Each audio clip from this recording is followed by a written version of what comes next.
Speak up against price rise campaign बहुत शानदार चला दिन भर। आज लाखों नौजवानों ने इसमें भाग लिया। वस्तु स्थिति अजीब सी है कि अगर अंतर्राष्ट्रीय कीमतें घटती जा रही है, उसके बावजूद भी पेट्रोल डीजल के दाम बढ़ते गए।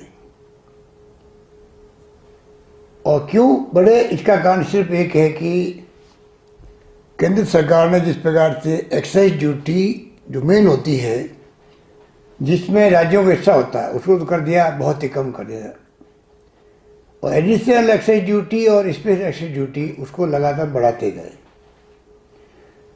सुनने में आ रहा कि एक तिहाई तो जो आमदनी है, रेवेन्यू है भारत सरकार की, वो सिर्फ पेट्रोल डीजल और गैस से आ रही है। अगर अंतर्राष्ट्रीय कीमतें कम हुई तो इसका पूरा फायदा पब्लिक को मिलता, और पब्लिक के अगर जेब में पैसा आता तो मेरे ख्याल से उसकी परचेजिंग पावर बढ़ती, वो पैसा खर्च करता मार्केट के अंदर, तो पूरे मुल्क की इकोनॉमी बेहतर होती। अगर आप पब्लिक को पहले से ये कोविड के कारण से काम धंधे बंद हो गए, नौकरियां चली गई, व्यापार बंद हो गए, उसके बाद में आप फिर पेट्रोल डीजल के दाम बढ़ाओ और ट्रांसपोर्टेशन की अगर और महंगाई बढ़ती जाएगी तो महंगाई बढ़ेगी, चाहे खाद्य सामग्री हो, चाहे फल सब्जी हो, कुछ सामग्री क्यों नहीं हो। यही हालात देश में बन गए हैं।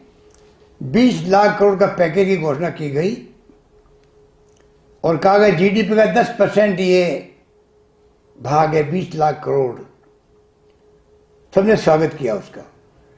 बाद में मालूम पड़ा कि ना राज्यों को मिला पैसा, ना इंडस्ट्री को, ना व्यापार को, किसी को बूस्ट करने का पैसा नहीं मिला। लोन बेसिस पे 20 लाख करोड़ रुपए बांट दिए गए। तो जो मैं बार बार कहता हूँ, परचेजिंग पावर नहीं बढ़ेगी आम व्यक्ति की, और पैसा खर्च नहीं होगा मार्केट में, तो मार्केट की इकोनॉमी कैसे सुधरेगी। मेरे हिसाब से सबसे बड़ी समस्या देश के सामने यही है, जिसके कारण अर्थव्यवस्था मजबूत नहीं बन पा रही है और अभी तक सरकार के समझ में नहीं आ रहा है। जिस प्रकार से सब्सिडी लगभग खत्म कर दी गई है गैस सिलेंडर की, ऑफिशियल अनाउंसमेंट शायद नहीं हुआ उसका, पर जिस प्रकार से 125 रुपये बढ़े हैं, और जो उज्ज्वला योजना थी उस पर तो गरीब व्यक्ति का सिलेंडर भरवाना मुश्किल हो गया है। 100 रुपये से प्रति लीटर ज़्यादा दाम बढ़ चुके हैं।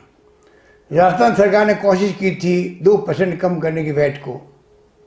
1000 करोड़ रुपए का रेवेन्यू लॉस हुआ हमें, ये सोच करके कि जनता को लाभ मिलेगा।